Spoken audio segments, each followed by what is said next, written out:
Where do y'all have me up here? Wherever you I like. think right there. Right there? Oh, you're next to me. Oh. Sorry about that. Hey, Lisa. How are you? Doing great. Good to see you. All right, guys, we're going to get it rolling. All Good, right. buddy. How are you? Really good to see you. Good morning. Good morning. Let's go ahead and get started with our MPO meeting for February 13th, 2025. It's now called to order. Please be aware that this meeting is being broadcast. At this time, please rise for the invocation and pledge of allegiance. O merciful Creator, your hand is open wide to satisfy the needs of every living creature. Make us thankful for your loving providence and grant that we, remembering the account that we must one day give, may be faithful stewards of your good gifts. Amen. Amen. I pledge allegiance to the flag of the United States of America and to the republic for which it stands, one nation, under God, indivisible, with liberty and justice for all. Thank you. Clerk, could you please call the roll? Mayor Scott Black, Here. Councilman Lance Smith, Mayor John Eric Hoover, Here. Commissioner Ronald E. Oakley, Commissioner Seth Waitman, Commissioner Catherine Starkey, Commissioner Lisa Yeager, Here? Commissioner Jack Mariano, Here. Chairman Matt Murphy. Here. All right. You're keeping us honest today. We're up to call for public comment. Keeping us honest today. Do we have anybody that wishes to speak? No? Anybody on the? No. Okay. We're good, all right. Last call. All right, we move on. We don't have any minutes to approve, so we're going to move on to our MPO Advisory Committee reports. First one is Citizen Advisory Committee. Angel Villa. Hi, good morning. Good morning. I'm Angel Villa. I'm Planner 1 with the Pasco MPO. The MPO Citizens Advisory Committee met on February 5th and a quorum was present. The committee voted unanimously to recommend approval of Mr. Robert Longo as a new regular member of the CAC. The committee heard a presentation by an MPO consultant, Urban STK, on the Pasco MPO's proposed 2025 safety performance measure targets and voted unanimously to approve the recommended targets. The meeting also featured a presentation by Zephyr Hills Planning Director, Todd Vandenberg, on the Zephyr Hills Multimodal Transportation Plan. Additionally, a presentation was given by the MPO's consultant, Marlin Engineering, on the efforts underway to develop Pasco MPO's Micromobility Traffic Count Strategic Plan and Data Collection Project. Thank you for your time, and I'm happy to answer any questions you may have. Anyone have any questions? Thank you. Thank you, ma'am. Next up, Technical Advisory Committee, Cynthia Spidell. Good morning. Good morning, Cynthia Spidell. So the TAC met on February 5th in Dade City. And other than our routine business, we had one action item and two very informative presentations. We adopted the 2025 Pasco MPO Safety Performance Measure targets. We did adopt the recommendation from staff, which was based on a 10% reduction of the current 5-year rolling average. So notably, the 2024 adopted targets were not met, but the statistics do show improvements. So we made progress, but we obviously still have a lot of work to do to promote safety. So with respect to the presentations, we had two very informative presentations similar to what the Citizens Advisory Committee just presented. Todd Vandenberg with the City of Zephyr Hills presented an overview of the city's recently completed multimodal transportation plan, which was funded through a state grant. And I don't think he's presenting it to you today, but I think he's presenting it to you at the next time you're in Dade City. So I won't go into too much detail, but critical components of the plan included walkable development, side path trails, coordinating signals and access points to improve safety for people trying to cross the roads, and for priority road projects, and adding facilities for walking, biking, and transit. And what I thought was really interesting was he talked about the addition and vision of this bypass loop. So hopefully that will separate traffic and keep the downtown traffic at a minimum so that you reduce the conflicts between the different types of trips. And we were also very excited to learn about the success of the Zephyr Hills Industrial Corridor and the job-creating companies that have or are in process of coming to Zephyr Hills. So there's a lot of good job opportunities as a result of that preservation of those industrial lands. Presentation number 2, which I think you're going to see today, is the Micromobility Traffic Counts Strategic Plan and Data Collection. And this was presented by Marlin Engineering. It's basically state-of-the-art technology that we're going to be installing, or they're going to be installing at 2 strategic locations in Pasco County. And so basically when that data becomes available, you can see how the pedestrians move, how the bicyclists move, how the cars are moving. And it's just another tool in the toolkit to achieve performance measures, targets that we adopted. And so assuming the technology works as well as we hope it does, we look forward to expanding it to other key locations as we continue to work towards making our roads safer for all users. And thank you very much for your time. I'm happy to answer any questions. Any questions? All right, thank you. Next up, Bicycle and Pedestrian Advisory Committee, Mr. Brian Michaels. How you doing, Morning, sir? Brian Michaels, BPAC Chair. So unfortunately, we did not have a quorum at our last meeting. And we're looking for members to join BPAC. So if you're interested to promote biking, walking, hiking in Pasco County, we're looking for members for BPAC. So we had the same presentations, the Pasco MPO performance measure with a 10% reduction. Zephyr Hills Multimodal Transportation Plan gave an excellent presentation.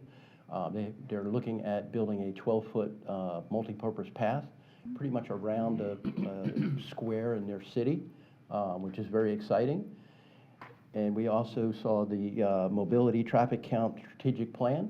There's going to be at 3 locations, one on US 19, one at Ridge Road and Suncoast, and one at Starkey and State Road 54, which is a trail crossing. So they also showed counters at Starkey Park that showed 11,000 people in that count, which is very surprising. So he's going to present that today, but if you have any questions, that's all I have. Mr. Chairman? The membership, does everybody get 2 from the board or for your BPAC? How's the membership set up? You get one, you get 2, a primary and alternate. Okay. So if you want to recommend, Uh, we do. And then we Does- have at-large members. Do I have a member, does everybody have a member, or do we just light? We're just light. I don't think there's anyone from your district. Okay. Is there, Yeah, so we have 2 members. One of them has missed 7 meetings. The other one has missed 8 meetings. All right, give me the list if you would. representing, but. That's all right, well, please, get me the list, because I want All right, representation. thank you very much. I appreciate it. Thanks.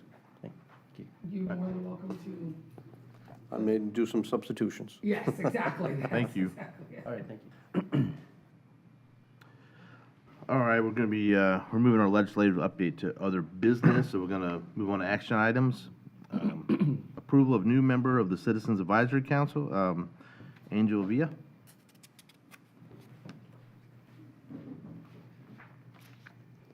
The Pasco MPO, excuse me, staff recommends the appointment of Mr. Robert Longo to serve as a regular member of the MPO Citizens Advisory Committee to represent the Board of County Commissioners District 1.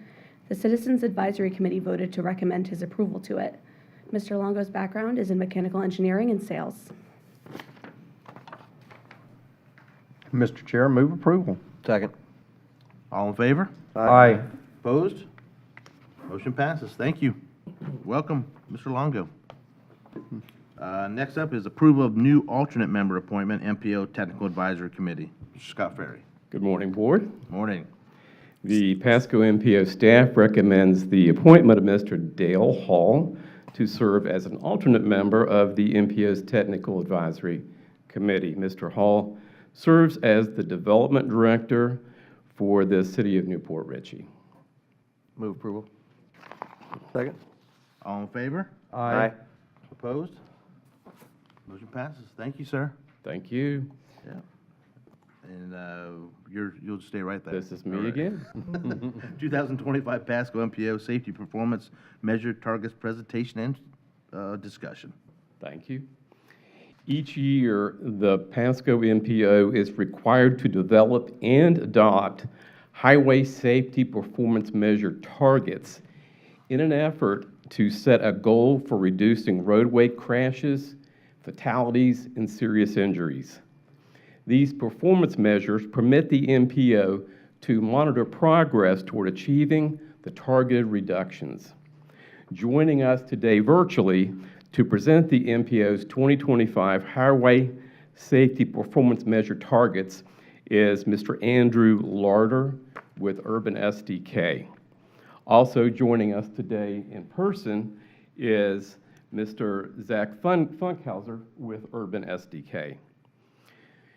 Mr. Larder will present their analysis of Pasco roadway crash data between the years of 2019 and 2023, discuss trends, and present the recommended roadway safety targets for 2025.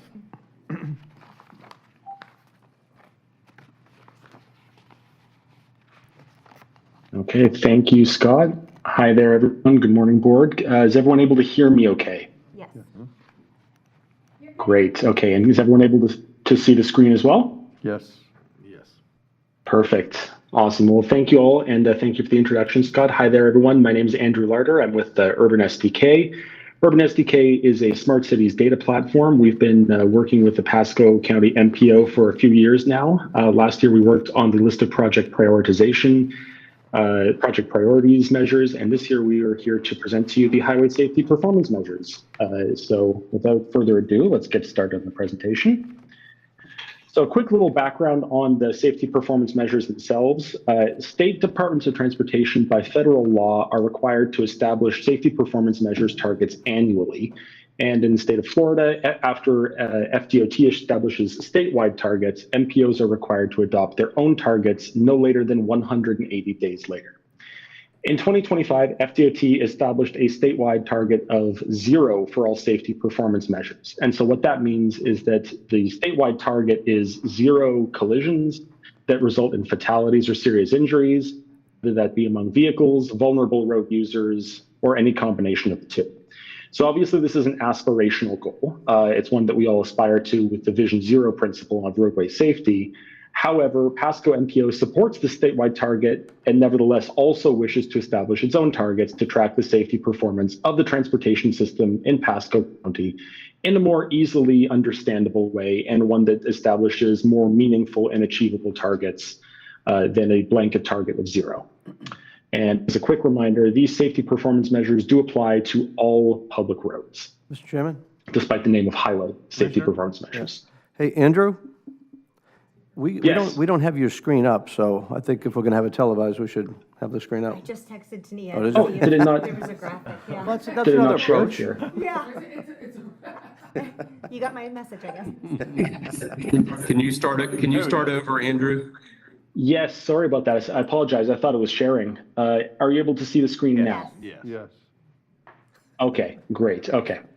So I'll just go through the first slide quickly again, then we just covered this previously. So federal law requires state DOTs to establish safety performance measures targets annually. After 180 days after FDOT establishes statewide targets, MPOs are required to adopt their own targets. FDOT established a statewide target in 2025 of 0 for all safety performance measures. And Pasco MPO does appreciate and support this target, but also wishes to establish its own targets to track the performance of the transportation system in Pasco County. So moving on. So these 5 safety performance measures we're discussing today are all given as a 5-year rolling average of data. So from 2019 to 2023 being the 5 most recent years of full data available, inclusive. The 5 safety performance measures are number of collisions resulting in fatalities, number of serious injuries, the number of non-motorized, so that's vulnerable road users, pedestrians, and cyclists, fatalities and serious injuries, as well as the rate of fatalities and serious injuries per 100 million vehicle miles traveled on the transportation. So we're going to go through some of the data for each of these 5 performance measures to see how this year's 5-year rolling average has stacked up against trends over the past several years, as well as how they compare. Pasco has compared to a statewide, Florida-wide average as well. Beginning with the number of annual fatalities, as you can see, there was a drop of about 1.4% from the 2018 to 22 to the 2019 to 23 5-year rolling averages. So this is a result that's trending in the correct direction. And as you can see, there was a peak in the number of fatalities. And again, this isn't weighted by the amount of travel that took place on the road network. This is only the raw number of fatalities as an average. The peak occurred roughly in the middle of the pandemic, 2017 to 2021, and there has been a slow and steady decrease since then. This is especially a commendable result when the fact that there is a continued increase in the amount of travel taking place on the transportation network during this time, owing to population growth and continued growth of commerce within Pasco County. We'll see more of that data later in this presentation as well. Speaking about fatality rates, the actual rate of fatalities in terms of fatalities per 100 million vehicle miles traveled has also decreased, in fact, by a higher rate than the raw number of fatalities, seeing about a 3.4% decrease year on year, with a similar trend of a peak roughly in the pandemic times, 2017 to 2021, and then a continued drop since then.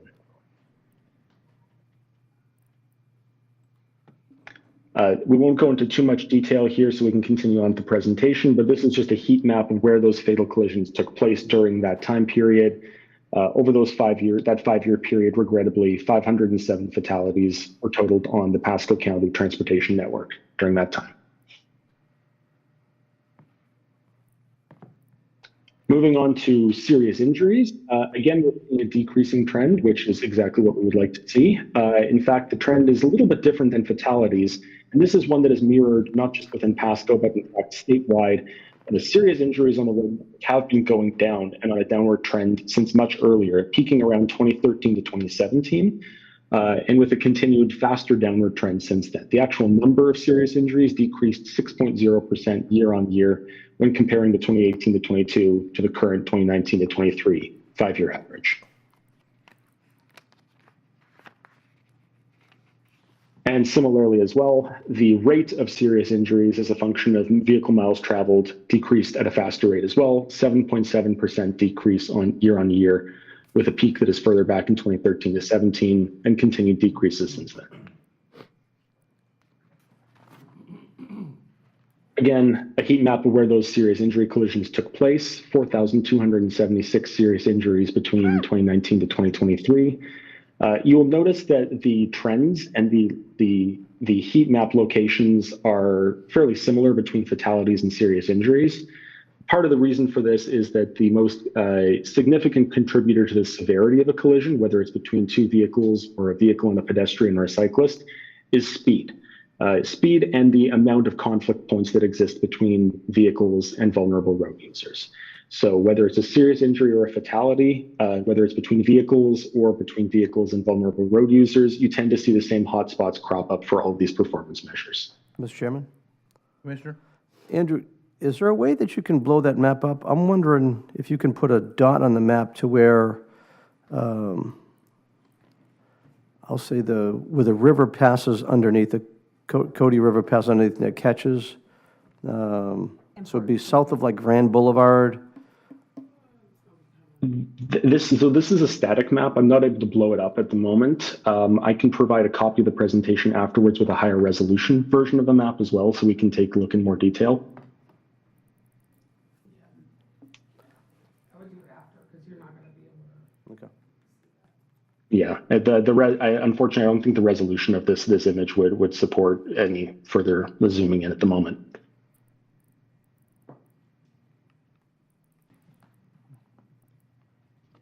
Okay.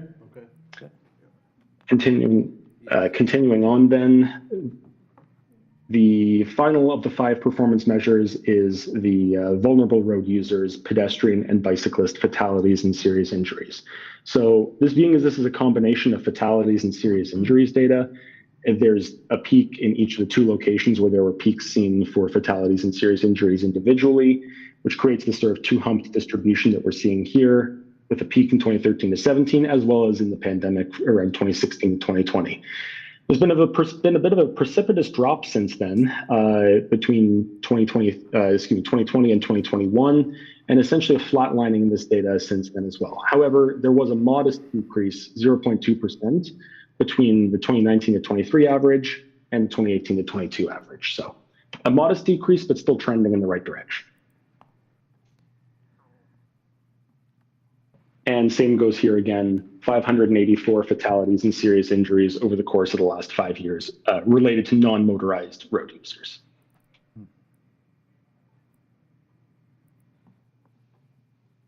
Last piece of data, or last chart rather, I'm going to throw at you is the actual number of daily vehicle miles traveled on the state highway system. So this is an important piece of context to understand, especially when we're looking at the way that the rates of vehicle collisions have taken place and how they have continued to decrease over time. The actual number of vehicle miles traveled on the state highway system increased almost 5% from 2022 to 23. There's obviously a drop in 2020, but other than that, owing to continued growth within Pasco County, there has been a continued increase in the traffic volumes within the county itself. So seeing the numbers, not just the rate, but in fact the numbers of overall fatalities and serious injuries decrease year on year is a commendable result when you consider that there's an overall increase in number of traffic and yet a decrease in number of fatalities and serious injuries. Something for which we can place a lot of commendation, I would say, at the feet of the ongoing work that is being done to support road safety in Pasco County. And I know there's a lot of numbers on this slide. This is just a quick comparison of how Pasco has compared to the overall Florida statewide average. So as you can see on the right-hand side, Pasco has experienced decreases of varying levels, but decreases across the board, both from 2017 to 21 to now, as well as 2018 to 22 to now. Whereas for the overall Florida statewide numbers, it's a bit more of a mixed bag. In the entire state of Florida, the actual number of fatalities increased for both of the two previous years. There's been increases in the rate of fatalities across Florida as well, and similarly modest decreases in the number of non-motorized road user collisions. There have also been decreases in the number of serious injuries statewide, but in almost all respects, Pasco has outperformed the Florida statewide averages, and in all respects, it has either met or outperformed them. Pasco is only one of 6 MPO planning areas to experience a reduction in all performance measures categories, all 5 of them, during the current 5-year period. And last year, Pasco was one of only 4 to achieve that same goal. So Pasco MPO has now experienced a reduction in all categories for 2 years in a row. So the question then is, how is the Pasco MPO addressing safety? And if there are more questions from the board on this, I know that the Pasco staff in the room will probably be able to answer these even better than I. MPO is supporting the safe system approach advocated by the FHWA, ongoing education and engagement, continued transportation planning on small and large scales, ongoing improvement of communication and coordination with our planning partners. Something that is very near and dear to us at Urban SDK as well, as we worked closely with the MPO on it last year. The project prioritization methodology places a significant value on projects which can demonstrably improve road safety within the county. And of course, that also includes the Safe Streets and Roads for All comprehensive safety action plan.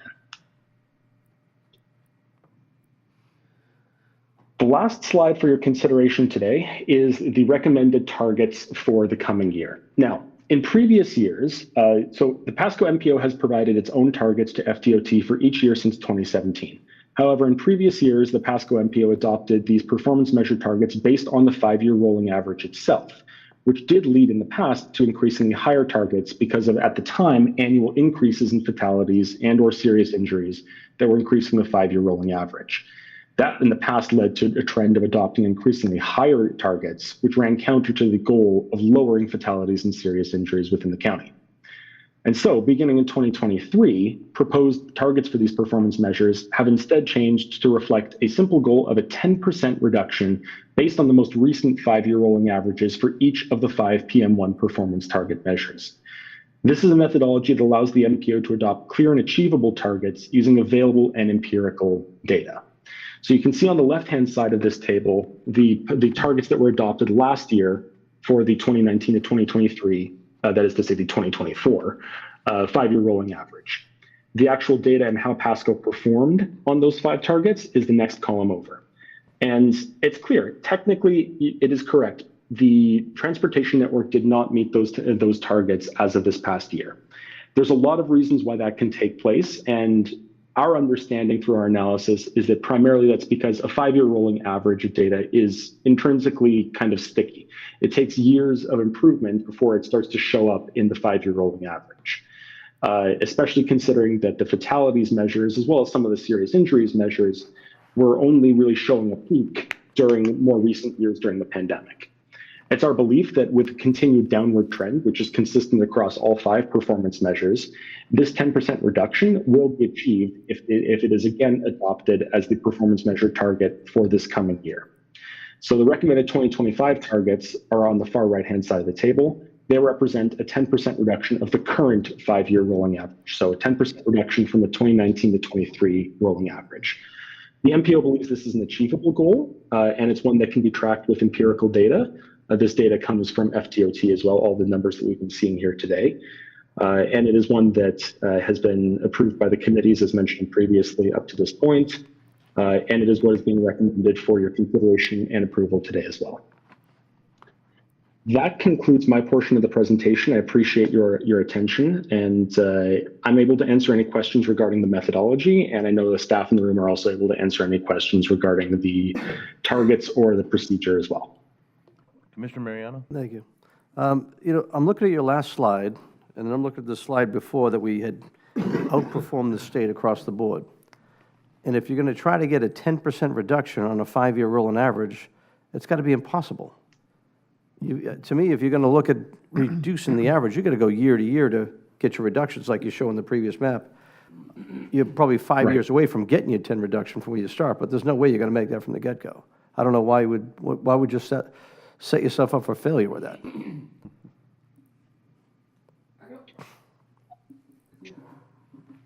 Let me go.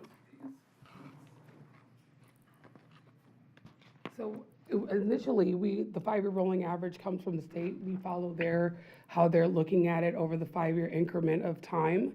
I don't think we're setting ourselves up for failure per se, because we're looking at it 5 years at a time. During COVID, we noticed that we actually increased in fatalities and crashes over time, and we said there was a huge issue.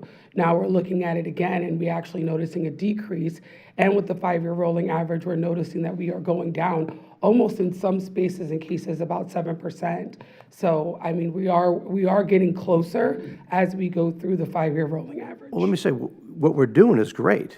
I just think when you try to set up a 10% reduction for a 5-year rolling average, your numbers should start out. The first year should be like 2%, the next year 4%, 6 and 8, and that'll get you a reduction of your 10% or a reduction per year. But the way you're doing it now, it looks like it's almost impossible to make. I don't believe so, and maybe and Andrew can speak more to this, but I believe the way the rolling average occurs, it's going over time and over a period. So we are looking at it as we go through the years, and there really isn't looking at it at 1 year. We're looking at it in a bulk of 5 years. So I don't believe there's a drawback per se, but I think there are MPOs that are achieving their targets as they're making them. So I don't think it's out of the bounds of saying that we can't achieve it. All right, so let me ask this, because I'm looking at, we're like one of only 6 MPO planning areas to experience a reduction in all performance measure categories during the current 5-year period. So if we're doing that, but we're not hitting this goal, I'm just wondering, does everybody else have the same goals that we have? Or are we just... Each MPO, all the 27 of us can make a different goal based upon their expertise and what's going on in their area. Or they can choose to adopt the state goal. So, I mean, and again, how many of them are making their goals, and are they anywhere close to 10%, or are they like 1%, 2%, where they can make their goals? I'm just wondering, it's just like one data shows we're doing so great, and the other shows we're failing. It doesn't make sense. I'm just wondering, apples to apples, how do we compare with the others on targets met compared to the others? Do they have the same goal that we have at 10%? Again, they have again the discretion to choose their own goals. So if I would have to come back at the next board meeting and provide you the goals and then what they achieved, which I don't think that should be too hard, but I could tell you that I don't have that information. That's okay, and I didn't expect you to, but I think it's a fair way to us to compare, because again, if one slide we're doing so great, and the next slide, just because we set a goal maybe too lofty, that we're not making it, maybe we need to look at where that goal should be. So you're looking for more of, what are the 27 MPOs doing? What are their goals? Yeah. And are we in comparison to the goals of the other MPOs in Florida? Right, are Okay. they setting like 1%, enough. 2%, we're at 10? How do we really compare to that number there? Understood, fair enough. Chair. I also think it's going to be very interesting, the numbers, because our county is growing at such a a rapid rate compared to other parts of the state. So that'll be interesting to see those Absolutely, numbers. absolutely. The growth, like Yeah. I said, during COVID, while other counties saw a lot of their crashes going down because, there were that many drivers on the road, our crashes and our bodily injury was going up. And we were like, what's going on here? This is kind of strange. Nobody's on the road, but yet our numbers are increasing. Like So 1,000 people a day were moving to Florida. right, exactly. And we were having more residents moving into Pasco, so we didn't have a reduction really, right, in who was on the road. So it was rather interesting seeing those numbers, but now we're kind of out of, I don't want to say the COVID times, but we're out of that, and now we're looking forward to getting back to somewhat regular traffic patterns. We know COVID has moved us to some work from home spaces, schedule flexibility and things of that nature. So if you notice on a Tuesday at 12 o'clock, you're backed up, going down 54, you're like, what's happening? Those are some of the things that are attributing to it. Okay. I just want to say also the slide with the fatality hotspots, if we could get a better resolution, I think we'd all could use that. That would be great if we can zoom in on that, especially in our areas. To be able to Especially see. US 19. Yeah, US 19 especially, yeah. So while we're on the topic, I'm going to bring you, why I was asking the question, why I wanted to zoom in. With the state, we're going to get a bunch of money from CDBGDR. We're going to look at different projects. To me, one of the things we struggle was that underpass between Newport Richey and Port Richey under the bridge, as far as funding it goes. And then dealing with regulations from DOT, what they want to see between how we build it. I would love to see the cities come forward, put a request in to ask for that money to go build that underpass of the bridge. If you guys came forward together, use the numbers we've got, work with maybe Justin and the team to kind of figure out what the numbers would be, bring it forward, bring it to us, because we're going to we got to do a public hearing process. Sarasota County's already got their public hearing started, so it's going to be a fast-moving thing. I think by April, May, we're supposed to have it done. So I'm going to say, the quicker you guys go together, bring something forward, it'll show very well, I think, to bring a project forward that makes sense. We've got a meeting on the 24th? 24th. 24th with the DOT about what right-of-way we're going to have to go after. So we're working on getting that right-of-way acquisition, so. And then I also wondered, is there any value in breaking out those fatalities on a motorized portion with motorcycles and non-motorcycles? Just because I would think that they probably skew the results a little bit. Up and down 19, I know the motorcyclists are just crazy up and down. I've actually seen more motorcycle crashes in the last few weeks than I have cars. And I personally don't like seeing them because it's really a horrific scene with a bike being crumpled under a car or whatever have you. But there is a highlight from Florida Highways and looking at if once the grants start coming through again, I think Hillsborough County is looking at specifically safety with the motorcycles and how we can reduce crashes there. So there is a highlight on motorcycles. I can see if we can break that out and bring that data back. It'd be interesting to see the difference of how much those are actually motorcycles. Yeah. Mr. Chairman? Commissioner? So then we just had the Cody River function that, I know there were at least a couple during that. That could have been a little effect. We are working on that together. Like you said, we have the right-of-way meeting coming up on the 24th to see if we can resolve those issues and then go from there. Anyone else? All right, thank you. All right, so do we want to take action on this?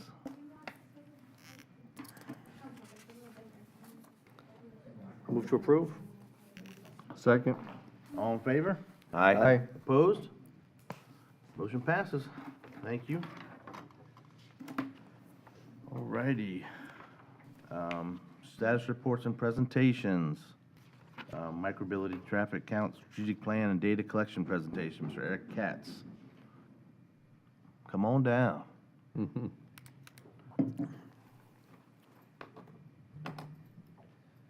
Good morning. Morning. All right. We're good? We're good? Thank you. Okay. Good morning, Board. Thank you so much for the opportunity to present today. My name is Eric Katz. I'm with Marlin Engineering, and Ms. Angel Avila is the Pasco project manager for this project. So for this presentation, I'll be providing an update on the micromobility traffic count strategic plan and data collection project. So just from a very high level, the objectives of the plan are to assist Pasco County in achieving its primary strategic planning goals of creating a thriving community, enhancing quality of life, stimulating economic growth, and improving organizational performance. We're going to assist Pasco County in gaining high-quality, data-driven insights regarding bicycle, pedestrian, and micromobility traffic volumes. We're going to assist Pasco County in improving safety for all modes. So while this project is particularly focusing on bike ped, we understand the trucks, the buses, they have to get to where they got to go to as well. We're going to also finally be delivering a strategic plan to Pasco County to assist in developing an efficient and effective micromobility traffic monitoring program that can further assist in fulfilling transportation planning goals. This is the scope of the project. It's a 6-month project. So task 1, we just recently last month completed our kickoff meeting. Throughout the project, we're going to be documenting any relevant other counting programs that are happening either within the county or relevant within the state. We are ongoing throughout this project establishing data sharing partnerships and coordinating with other relevant stakeholders throughout the county, which I'll touch on a little bit later. We are going to be collecting data. This is the most exciting part of this project. We're going to be bringing the latest and greatest in regard to bike ped data collection upon 3 high-priority locations within the county. We will be sharing that data, we'll be presenting that data, and it'll all be wrapped up into the strategic plan and final presentation. I'll be back here in June to provide the final results. Here's the schedule of the program, of the project. So we did start early in January. We just wrapped up our first round of public stakeholder outreach with today's board meeting. And the past week, we already presented to the CTST, the CAC, the TAC, and the BPAC. So next month is where we're going to be actually putting out the equipment and collecting data at 3 locations. We're going to have April and May to both analyze the data. We're going to have some additional partner outreach on both sides of the county, where we're going to get more into the weeds of the strategic plan, gain a lot more feedback from our partners, and then as soon as the data is ready to be shared, we'll be providing that preliminary results. And then we will wrap up in June with the final strategic plan and a final presentation. So as far as the deliverables, it's 3 locations that have already been chosen. This is Starkey Boulevard at State Road 54. It's part of the Coast to Coast Trail Network. We're also going to be collecting at Ridge Road and the Suncoast Trail Crossing, also part of the Coast to Coast Trail Network, and finally at US 19 and Sea Ranch Road. So each one of these locations is going to be getting traffic volume, mode splits of the different types of modes, trajectory data, which I'll talk a little bit more about, which is really cool. Some of the latest technology, but that's not even the most exciting. It's really the near-miss analysis, which is the biggest component of this project that we're going to be sharing. So the strategic plan is going to have a review of all related micromobility counting occurring within or relevant adjacent to the county. We're going to map all past and proposed locations for future traffic locations to be in consideration. We're going to be documenting our site selection process. Our Marlin Engineering is considered an expert in regard to traffic monitoring program development, so we're going to be sharing and providing training in regard to how other municipalities, other agencies can possibly adopt this methodology. And then we're going to be inviting stakeholders out into the field with us so they can learn more about the technology, how it works, what are the pros, what are the cons, what are the challenges, the benefits that come from using this latest type of technology.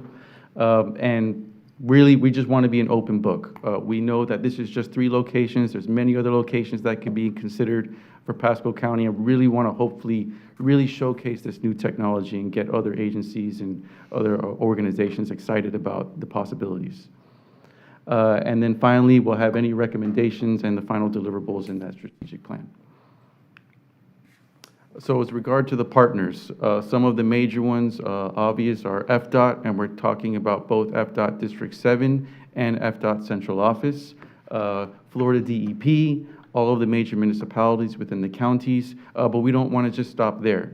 We are reaching out to any relevant nonprofits, universities, hospitals, any other bike ped advocacy organizations, bike shops, anyone that might find bike ped data collection to be relevant to their work. We want to make sure that they're considered invited to participate in this project with us.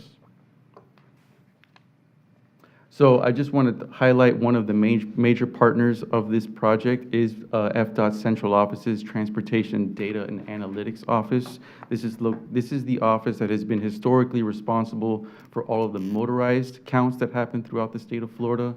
They manage over 350 motorized continuous counters that are continuously counting volume and doing mode splits throughout the state of Florida. It is that project that gets a lot of credit of how our amazing statewide roadway network in Florida was built, was through this count program, and it was in 2018 that that office was tasked with starting a non-motorized traffic monitoring count program. So the map that you see there, those two green circles represent two non-motorized count stations that FDOT Central Office installed continuous counters that are on 24/7, 365. They manage those sites, they maintain them, and all the data is publicly accessible. So it's not just available to FDOT, it's available to the entire public and other municipalities to use and apply. And those two locations are Starkey Trail at Wilderness Boulevard and Suncoast Trail at SR 54.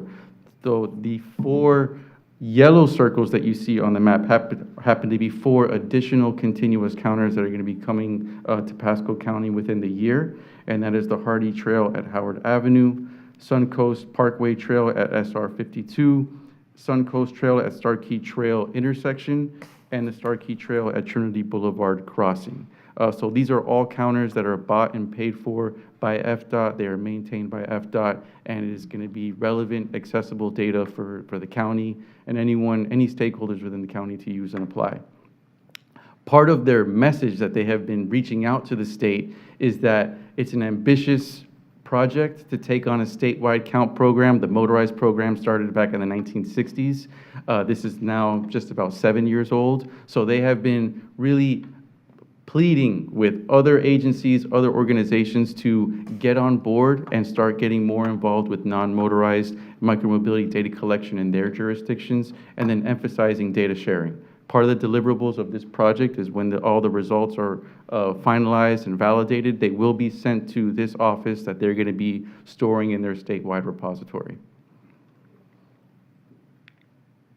So I have a longer presentation where I got more into the details of the different types of technologies, but just want to fast forward to the most exciting part of this project is we're going to be using smart camera data technology for these 3 deployments.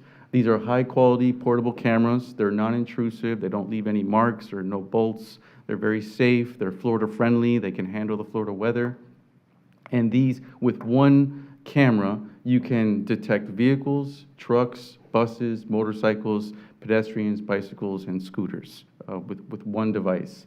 And then when you do post-processing, it's AI powered, and you can track volume, mode, directions, trajectory, and then I'm going to touch a little bit more about the near-miss technology now.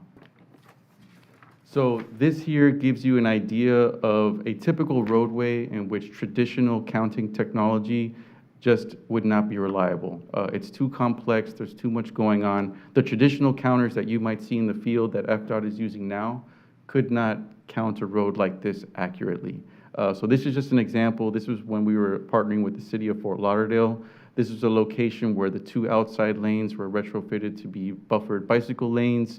Then there was a mid-block crosswalk that was installed. This is adjacent to a school. And then on the right side, what you see is the output of what the camera is detecting.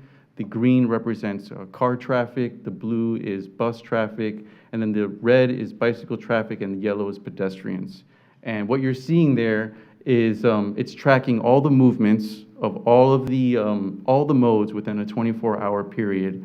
And it's one thing to look at a chart full of numbers and graphs, but when you see an output like this, it's really helping to tell the story about how that new facility enhancement is being how the public is reacting to it. And so obviously the client was interested in seeing if the mid-block crosswalk was being used, or these bicycle lanes being used, and you can see the performance right there on the screen. So while you don't see every pedestrian utilizing that mid-block crosswalk, you can certainly see a concentration, you can see a pattern.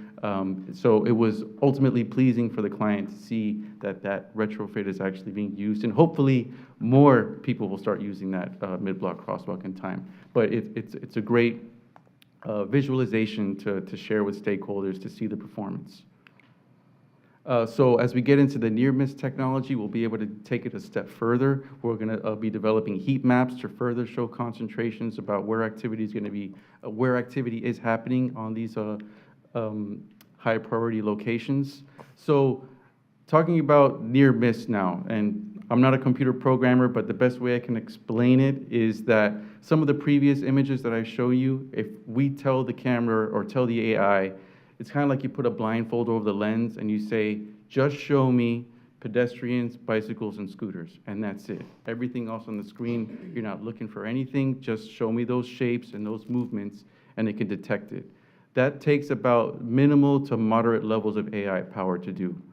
When we do something like a near miss, you're taking the blindfold off of the lens and the analysis, and you're telling it to literally look at every single movement that's happening on the screen within a 24-hour period. So that takes, as the computer programmer colleagues of mine tell me, that takes a lot of AI power to do. So this screen right here, what you're seeing is a very busy intersection. You can see a lot of the car traffic that represents the green lines that you see on that screen. And then you can see there is one yellow line towards the bottom left. And we were interested. We saw that there was a pedestrian movement that happened, but what was happening at that moment? Was there an incident? Was there an event? Was there an incident in which a car was moving too closely to a pedestrian? Well, we were able to run that analysis, and it found, if you look closely at the right side of the screen, you'll see that individual green line that intersects with that yellow. And that is where the AI did identify that as a near miss. It then takes you to a screenshot of what was happening exactly at that moment. And you can see here, this is an intersection where you don't have a crosswalk on that side of the intersection. The pedestrian chose to cross, and you can see a right turn being made by that vehicle. And that was where the AI considered that a near-miss incident. Yeah. So it extracted that moment from the 24 hours of video. That's really interesting. Amazing. Yes, it's very, very, very exciting to see this type of new technology. So typically, you know, a count report would look something like this, where you have charts, graphs, numbers. So here's a location. This is where we did a near-miss analysis in Tallahassee, Florida. And at this intersection, I know it's very small to see, but at this site, the north crosswalk had 14 users. Out of those 14 users on that crosswalk within those 24 hours, one was considered to be near miss. The east crosswalk, that's the most popular crosswalk, was 159 users. Out of that 159, the AI saw that 9 were considered near miss incidents. Then you have the south crosswalk with 76 users, 8 were near miss, and then 102 on the west crosswalk, 16 were considered near miss. So this is interesting. If you're an engineer, a transportation planner, someone involved with managing a roadway and intersection, this is very good data to be looking at as far as, you know, how safe is my facility? Can it be safer? Can we do better? This is new data that can help engineers, planners make more data-driven decisions. So part of our results on the output, so we won't just show the charts and the graphs. We're going to have visuals where you can see the location itself, and you can see we have put 2 cameras at this location. You see the direction that they're pointing at. And then the raw output is what you see on the right side, where you see the trajectories, you see the behaviors, you see a lot of activity, interesting, but you want to dive a little deeper. You want to know more about what was actually happening with some of these behaviors that you're seeing on the intersection. So then you run the analysis, and then it extracts out of those what was considered to be near-miss incidents. So here's an example. A bicyclist travels on Tharp Street and deviates in the middle of the intersection to allow a vehicle to pass and then continues westbound. So you can see that's an uncomfortable situation for both the driver and the bicyclist. Bicyclist is kind of out there in no man's land, And that is where it considered that to be a near-miss incident, and it made that event documented.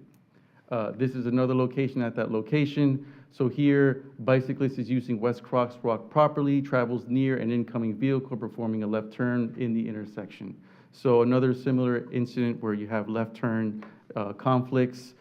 This here, the bicyclist had the right to move. They had the signal. They may have, have been walking their bicycle, maybe not riding it, but that is another example of showing a near-miss incident.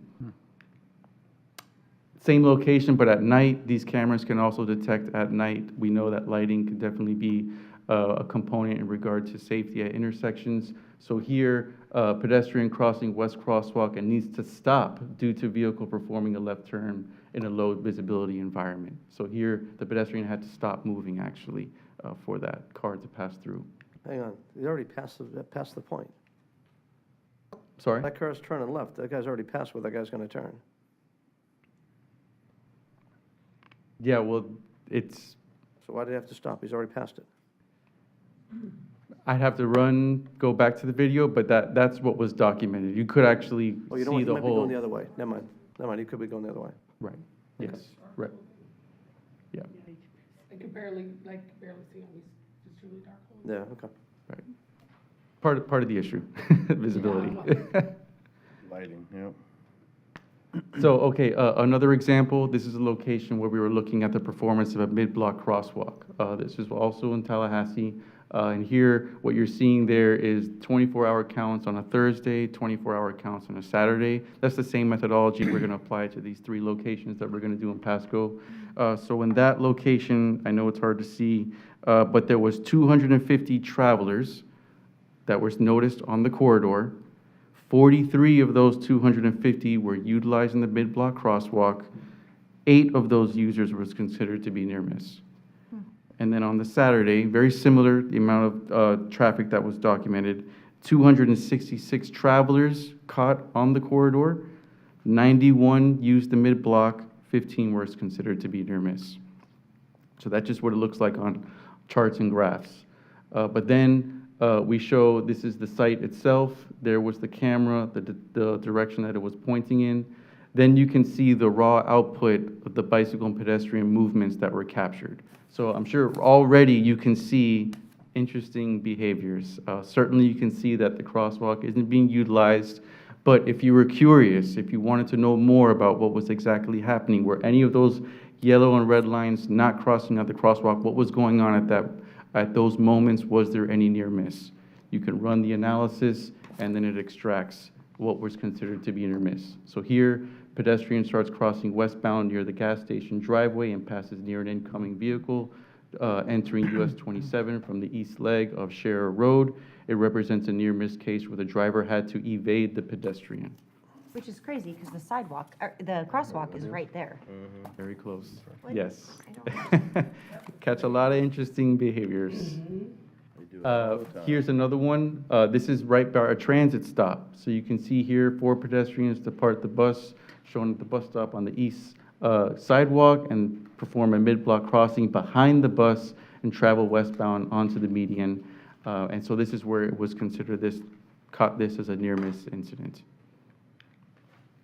And then finally, this is my last example. Pedestrian moves north through the east sidewalk. As he passes through the gas station driveway, a truck enters the gas station, representing a possible near-miss incident with a pedestrian. So here you can see this is a typical access management challenge. There is no crosswalk there for the pedestrian. So part of what we do, we try to collect high-quality data. We then give it to our client, to our stakeholders, and allow that data to help speak for itself, or let the community make decisions or discussions about what can be done, possibly installing a crosswalk, possibly installing more signage for drivers to be mindful of incoming pedestrians, considerations like that. And, having data like this really helps, stimulate that discussion. So that's the final slide for this presentation. I'm happy to take any questions. Commissioner? Thank you. We just saw a presentation about safety up and down 19, all these heat maps, et cetera. And maybe Sea Ranch is one of those spots, but I don't know if the other ones are, and maybe one of them is right in there. looks a little bit away from it. But if I've got all these heat spots, and I think there's a ton of money out there for federal reimbursement, with the safety study we did up and down the area, why wouldn't we take safety and look at 19 up and down, especially focusing in on zooming into where these hotspots really are, and start looking at that, as opposed to what you're doing now? Well, as I understand, all three of these locations have safety concerns. There have been past fatalities and incidents at all three of these locations.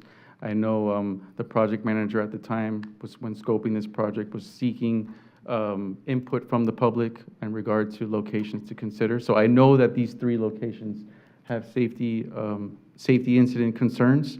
Certainly, I'm sure there's plenty other locations. So that's part of the objective of this study, is to help show the capabilities of this technology. And I loved when you said that, we want to zoom in closer. This is the type of technology that can help you with that. That's fine, but back to my point. We got a grant for $500,000 last year from the feds to go look at study US 19 being a safety corridor. You've got that data. Why aren't I doing more than one spot on US 19, which is my biggest red zones? So this is a demonstration grant. We wanted to try some new technology to look at behavior, near-miss crashes, and then incorporate that into the safety action plan. Currently, we had as you know, the administration has changed, so we had the grant kind of come to a hold until the money can be dispersed. So once that money comes in again, we'll be able to start that plan. Part of the plan will be incorporating this micromobility into the safety action plan, and then actually making a micromobility plan. But first, we wanted to see what the technology could do for us, what it can actually not do. We wanted to see the pros and cons. Is this something we wanted to dive into? So far, we're liking what we see. We actually get to see the behaviors prior to the crash happening, which is a big factor in how then you respond to what treatments need to go onto the road. So this is kind of what we're looking at. We just picked 3 major spots that were high crash areas, and then we're going in from there. The safety action plan will then dive deeper and look at up and down 19, across 54, and drill down highly into that, and we'll incorporate the data we got from the micromobility plan as well. All right, but the Starkey Gap spot over 54, we're actually going through and building that anyway, correct? Isn't that being funded, built? I believe so, yes. Okay, so it's being built right now. So you're going to go study an intersection. You're already going to improve. So the data that you're going to collect here is going to be useless once that thing goes up and running anyway. So you're already addressing the problem that's there. You still got problems up and down 19 that the feds told you. Hello? Oh, The somebody feds, talking? feds, yeah, my phone Oh, I'm was like, is picking up on somebody it. talking? I'm like, Siri's everywhere. But you're going to go get data for something that's going to be changing. I mean, unless you're trying to verify why we need to have it done, but I think you've already proven that you want to get that done. correct. And yes, you're right. We could be making improvements, but that doesn't mean that down the line there can't be more issues happening or occurring that we could look at. We're going to look at all of our hotspots, and even with improvements, you still want to, you still want to look and you want to treat. I think I'm being very loud. But the federal government, my point is the federal government gave you funds, $500,000 or so, to go study US 19. If you're going to study US 19, I don't know how much money of this 500 you spent, but it would make a lot more sense to me to go zoom into where these issues are. And I know you got Sea Ranch there, that's good.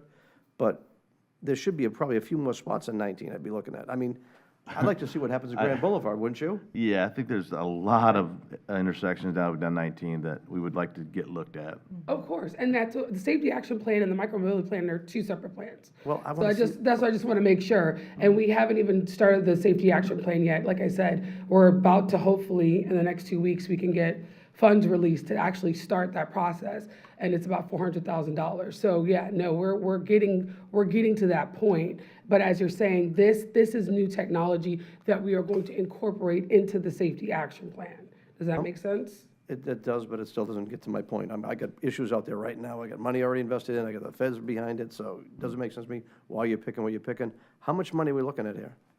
And where's this funding coming from? As far as the safety action plan? No, this right here. This current plan, that's only 20, I think it was only 25,000 we spent with Marlin engineering. This is just a plan to see how the technology is being used and capability. We did not want to dump in an exorbitant amount of money without knowing actually how it works and what we were trying to do. With the plan, we wanted to see the technology first. That's why we only picked 3 spots.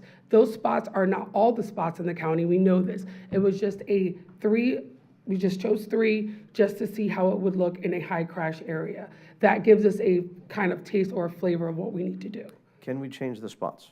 You can. We will do another task order and make it wider and then go further into a plan. This is just the beginning, so to speak. All right, so can we make a change if the board decided right now to go change the locations? We already had the task order. We have to change the task order, and they've already set up the cameras, I believe. But we can make another task order if you'd like. If you'd running like the me to show? do another task order, I surely can. We can pick 3 more locations, and the board can pick the 3 locations. I have no problem with that. I will tell you, I'm comfortable that with this decision's already made, already set up before it comes before the board. We did bring the task order, though. We you? did bring it as an informational item. But you're more than welcome to bring, we're going to do more locations.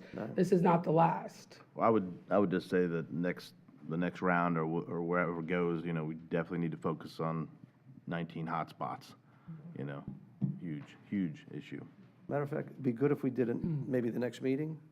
Let's go let's go zoom in this picture. Let's go find out what's going on, where the hottest spots are, and let's go take a look at that so we can make a good decision where we want to see the next things coming up. That sounds like a good idea. I love it. I have a question, and I might be for you, I'm not sure, but, so when we're talking about like crosswalks and near misses, I know too many times I can count, I've hit the button, either the button's broken and I keep hitting it and I'm waiting there for like minutes and they're broken. So therefore, I'm trying to time it on my own. So, I mean, just recently in Dade City that happened. So it would have counted me as a near miss. But, so my question is, who checks all those buttons to make sure they're working? Because if they're not working, then people are just gonna do what I was doing and trying to time it. Right, I would assume that would be the local traffic engineer or their consultant engineer that would be managing those. We would not be managing, you know, the signal buttons. Do you know, Tania? Yeah, traffic engineer. Oh, I'll let Nick speak to that. Okay.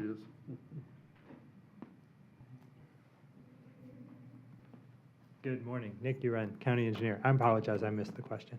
No, I said, who actually checks the buttons for the safety, like for the crosswalks? Because there's been multiple times, like I've hit the button and the button's broke, or I'm waiting there and it's not working. So then I just cross when I think, you know, it's safe to cross. Send me a note when that happens, and I'll have my traffic operations team investigate. Okay, so it's the and correct county. it. Yeah, we maintain all of the signal infrastructure. Even on the state highways, we get funding from the state to maintain the traffic signals, but the proper functioning of the equipment is our responsibility. Okay. And So in it's my city- team. If you ask me, we'll get it taken care of. And in city limits, is that Pasco as well, or is that the city? It is, it's us as well. At the county? Okay. Yep. You push the button. Mr. Chairman, I'll give one more thought. Yes. I just got a text from Commissioner Stark, who's watching. And she said, I'm going to do this open for sunshine, that we don't have the funding in place for the overpass yet. So we'll leave it as is. That data might help us. Okay. And if I could just add also, a big component of the strategic plan is to map all of the additional requested locations for data collection. And that's where we really want to get. I've been in too many rooms where you have an FDOT district, a city, a county, an MPO. Everyone's doing their own counts and not talking to each other. And this is where we're trying to put everything on one plan so that everyone can see it. And then now we can emphasize data sharing so that if, you know, the MPO will do what it can with its resources, and then hopefully a city, a county, FDOT district can also come in, collect that data as well, and, you know, share that data. So we can have one platform. We know it costs a lot of money to do the data collection like this, so this will help, with the strategic plan, will help to be more efficient. Mr. Chairman? Commissioner? If we added one more spot, how quick could you adjust to get one out there? wouldn't take too long on our end on Marlin. Because I tell you, even for right now, though, just from what I had brought up before about the Cody River underpass, I wouldn't mind you taking the one from Sea Ranch or adding one somewhere down at that Grand Boulevard intersection there to see what's going on. So whether you got to change the task order to add that on there, but I think we should add that on there because that could be good information coming up in the near future.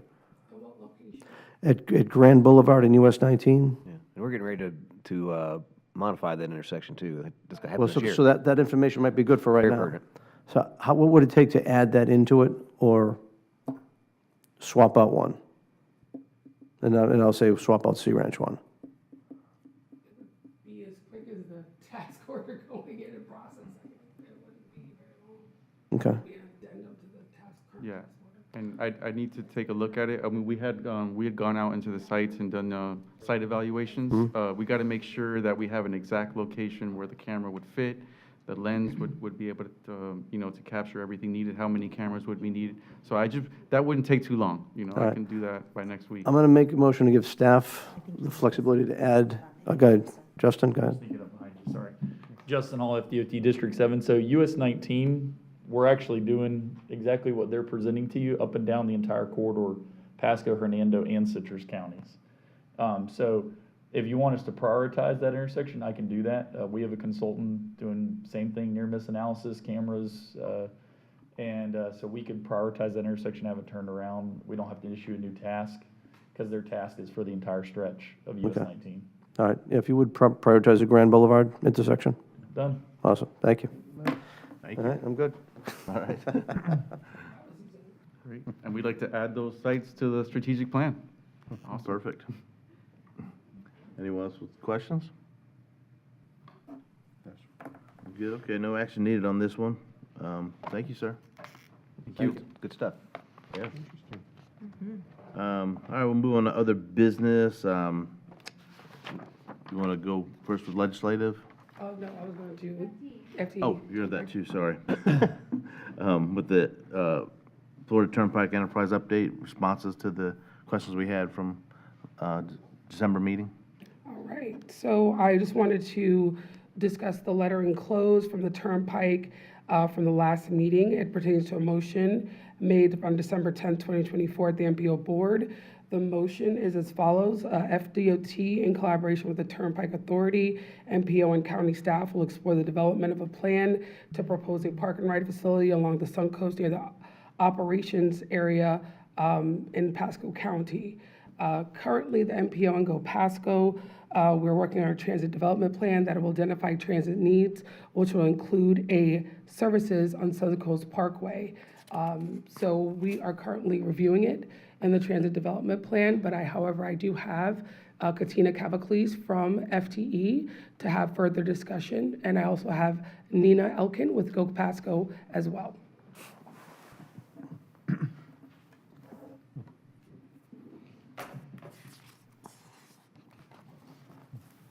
Good morning. Katina Cavacles, Turnpike Transportation Planning Manager, and I'm here to address, I guess, the initial motion that was made in December. We did respond with a letter, and we have had a lot of coordination. DOT and the enterprise believe that the vision comes from the locals, which is your MPO, and you make those decisions. And so we've been coordinating not only with your MPO, but with your PCPT, Nina, and you actually have 2 park and rides, one on 54 scheduled and Ridge. And those facilities ultimately, because I read your comp plan last night, and they're going through a process where there is ultimately you're going to have potential transfer stations or park and rides, and then they're going to use our asset, which is Suncoast, and have a BRT. And actually, your neighbors to the north are planning something similar, and to use our corridor in a similar fashion. So I'm here to kind of address any concerns or questions that you guys might have. Currently, we are in a PD&E. Next month, we'll be coming to do a presentation. We'll be coming to the boards, to the TAC, CAC, and BPAC. I have been coordinating with Tania. Some of the board members want to see the presentation beforehand. And so before we go to give you our final results on 54, the widening projects, because remember, this is the first phase. We're in PD&E, and then we go straight to design right afterwards. We have funding for design next year. So when you have your one-on-ones next month, I think that I'm going to be jumping in to meet with all of you, if that's all right, before we go to your committees, and then before we do a public hearing in April. So with that, I'll take any questions. I know there was a lot of conversations of, what we want to be when we grow up, because you guys are still in your teenage years. And I want to assure you that we at Turnpike are coordinating with our local districts. We're looking at what your strategic plans are in the future, but we also are looking at our own asset as well as we're growing and developing. And just so you know, the priority right now for the enterprise is that we hit US 19. The Suncoast will hit US 19 by 2030. You will have 83 miles of a regionally significant corridor. So as you are doing, and Nina and Tania and Nick, kind of assessing your assets along the Suncoast, so is Hernando and Citrus. With that, I'll take any questions. Mr. Chairman? Commissioner? And Katina, thank you for the phone call that we had yesterday. I always enjoy our phone calls. Talk about the letter, appreciate it. You just mentioned US 19 to Suncoast, there's going to be a connection. Where is that going to be? Is it up north in like Levy County, or? It's the red zone. I don't have the exact I'm not really that familiar with. Sorry, we're talking way up north, though. Yeah, yeah. Okay. What we plan on doing is having a presentation after the PD&E. We have some drone footage, so you can see what's happening up north and the connections there. All right, I just want to make sure I didn't want to make sure you weren't bringing something across from the Suncoast to 19, but okay. And back to the vision as far as the locals go. Tell me where the park and rides are looked at for 54 and Ridge. Well, actually, we looked at it earlier. If you want to pull it up. Good morning, Nina Elkin, Pasco Director. So we have two park and rides, one off Suncoast and Ridge Road on, what is it called? That one is Ridge Road, right? This is the Suncoast. Okay. So one is on the southeast corner of Ridge Road and Suncoast, and the other one is on the northwest corner of 54 and Suncoast. All right, so The north. So 54 is in Ridge. They both go east-west, so they don't intersect, but. yes, so there is the one on 54 that it's already there. It's existing park and ride. And the one on Ridge Road is part of the Moffett project, and that will be built within the next couple of years. All right, so hang on, let's stay where you were, please. Go back. So that park and ride that's there, that's where the kind of the bike people go as well? Is that what, that's what really? Yes, there is. Primarily, that's what it is, right? So it's a park and ride. A bus stop goes there, and where does it go from there? Right now, currently we're not serving that bus stop. So it's proposed. Well, it's in there, but we will have to make some adjustments if we would like to go into it and turn around to go back to the Suncoast. But the park and ride is there. Whereabouts is it going to be? Right. Do you want to zoom in? Where arrow is?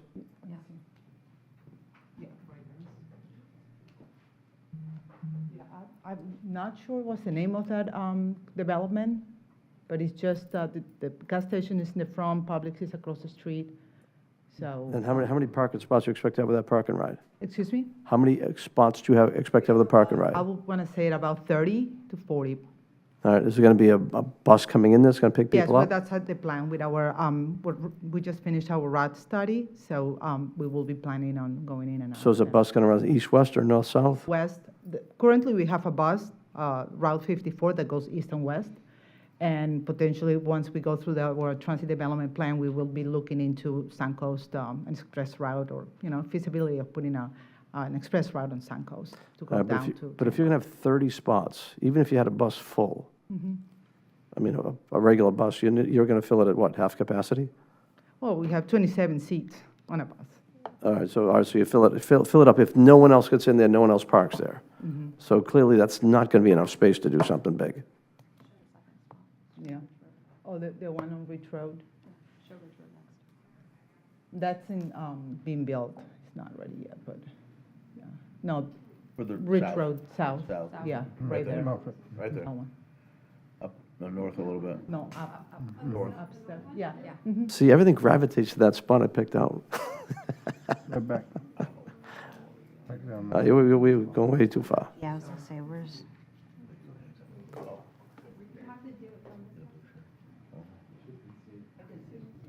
Okay, there we go. There we go. Wilton Way. That's where, this is Ridge Road, so.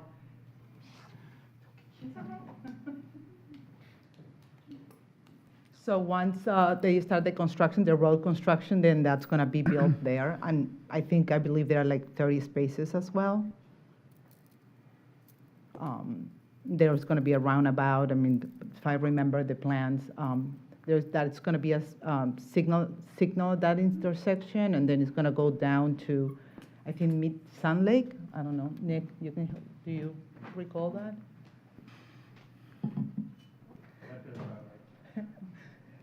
That road that is being built is gonna connect with Sun Lake, right?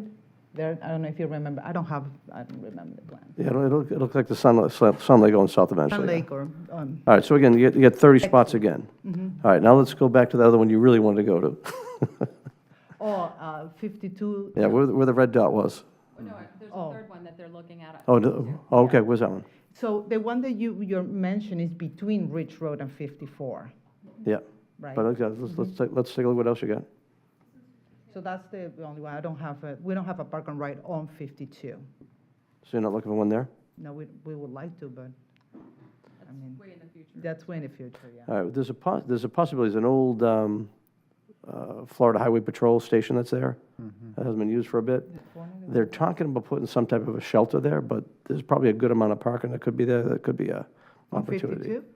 On 52? Right at 52, yeah. Just, matter of fact, right where that arrow is, Yeah, right just to there. the right to there. That's the one that we were talking Yeah. about, yeah. That's what we're talking about. Yeah, that will be. So there could be some space there. All right, so now let's go down to the red dot on the Suncoast you had there.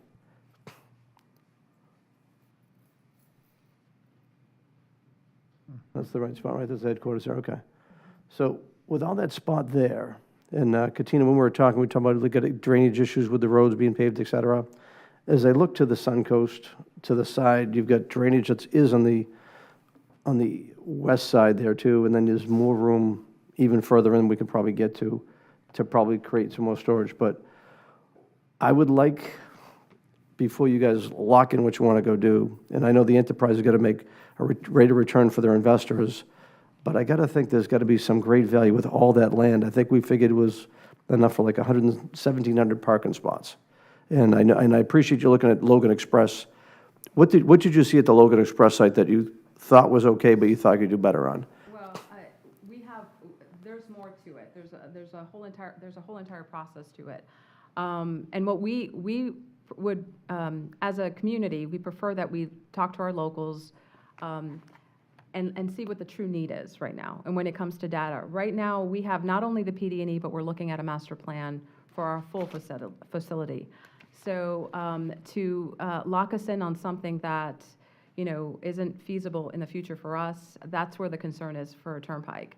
And so right now we have our operational center, we have FHP, we have our rangers out there. I think if you wait next month and see the full impact of what our plans are for the widening, this is a phase further down the line of what we plan for our facility.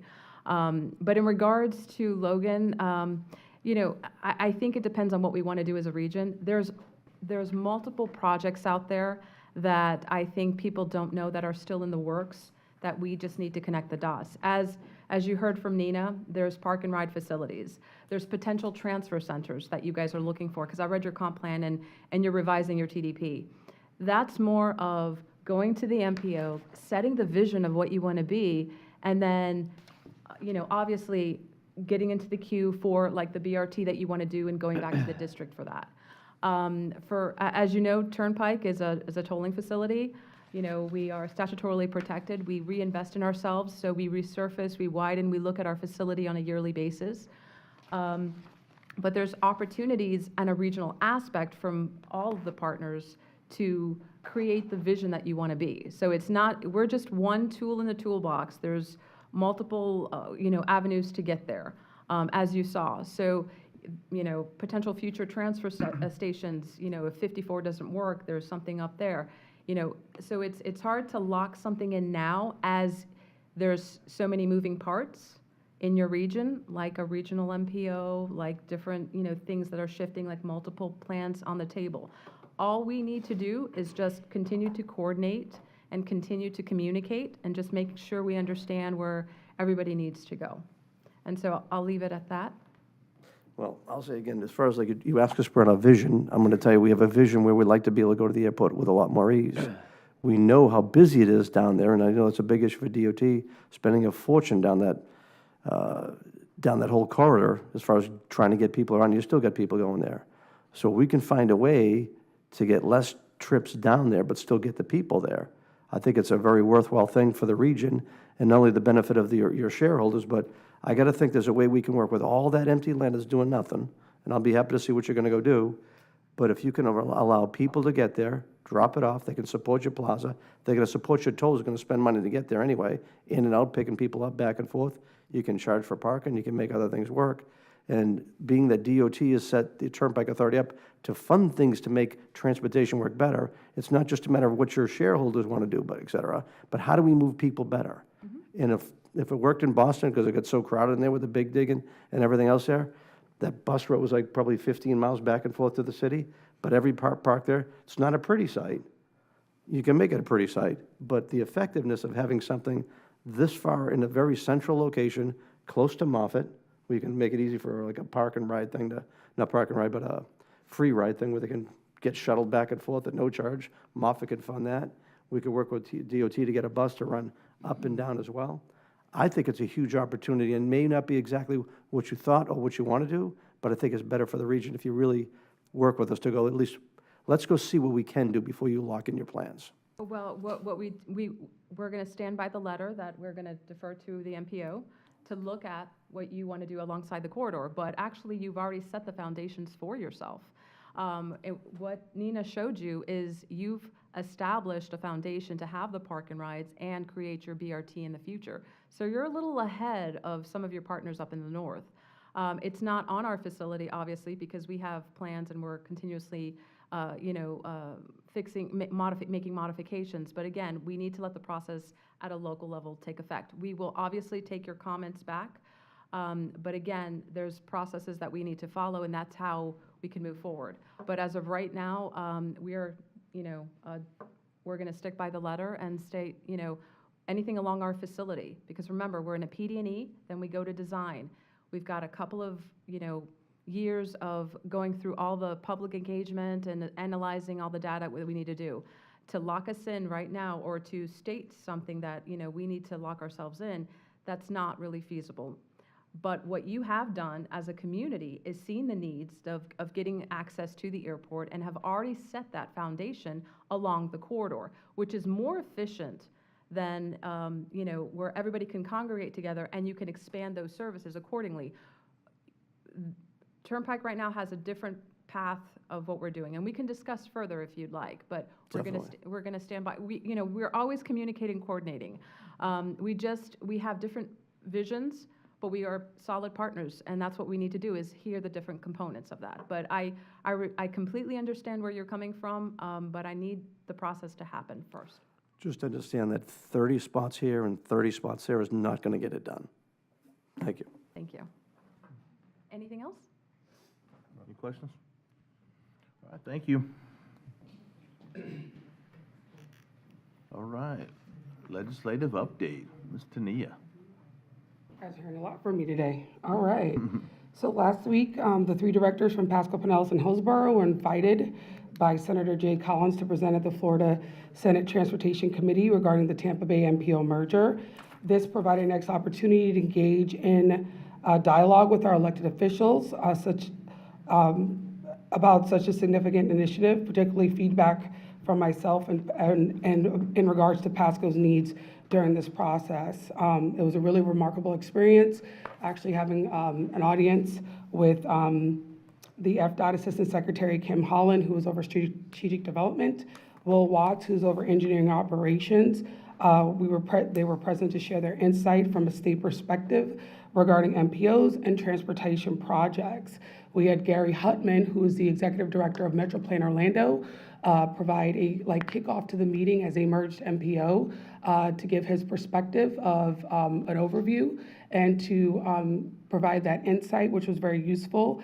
And then Dr. Johnny Wong, myself, and Whit Blanton were asked a series of questions by the Transportation Committee in which we all got to respond honestly, openly, and provide feedback with challenge, comments, or concerns brought to from our board and as ourselves as staff directors.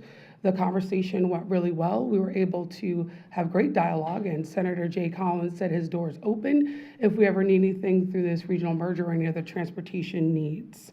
Additionally, I have set out to meet with Senators Ngolia, Hooper, and Burgess, and Representatives Holcomb, Magum, Steele, Yeager, and Maggard over the next couple weeks to provide an update of the regional merger. Anything else? Any questions? Comments? Thank you. Appreciate it. Our next meeting will be Thursday, March 13th, 10 a.m. over in Dade City. Does anybody have anything else before we adjourn? Commissioner? Just one item. I was talking to some residents out in Shady Hills. We had a bus road up there. I know we've talked about it there, but I got some new information I'll share with you. They say the reason the people aren't taking the bus there, because the bus runs to the north. All the jobs run to the south. So for someone to get on that bus, from what I'm told, is like a 3 or 4 hour deal to get up and around and go. So it doesn't work for them. So I'd like to have our team look at that as before you shut this thing down. Not that it matters if shutting it down because no one's riding it anyway, but let's go look at how we can improve it, where we can get that, maybe a bus to the north and running down to the south. Okay, so again, Nina Alkin, Go Pasco Director, just wanted to let you know that, yes, that route is our low performance route. It's costing a lot of money to maintain a route that really is only a couple of people that ride the bus every day. So what we're going to be doing is providing alternative mode of transportation. We have other funding sources like TD or OAA. So individuals that live within that area that need transportation, they can get in touch with us, and we will assist them with their needs. And it might work. There's a free ride that Justin and I had talked about. There's a free ride that can actually take like a Toyota Sienna van. It takes like 7 people. You could maybe start with trying that out. We could do a joint venture and just start from the northern part. Mm-hmm. That'll get them down to like Gary's Plastics, and then if they're going further south, where they can pick something else up, maybe in the Hudson area or on Little Road, and they can pick a bus up from there. Yes, and that's what we just finished our rider study, which is just, as I mentioned before, is just the evaluation of our current system. Now we just started our transit development plan, and that's when we will address different service expansions throughout the county. We're also looking into piloting microtransit in the center part of along 41 in Land Lakes, and if that is successful, we are planning to increase to add more zones to the system, and that is just to to provide access to transportation to our residents, and then bring them also to use them as a feeder into our transit system, so they can get around easily and faster and efficient. So, okay. Thank you. Thank you. Any other questions, comments? No, everybody good? All right, then we will adjourn. All right. Thank you, everybody. Meeting.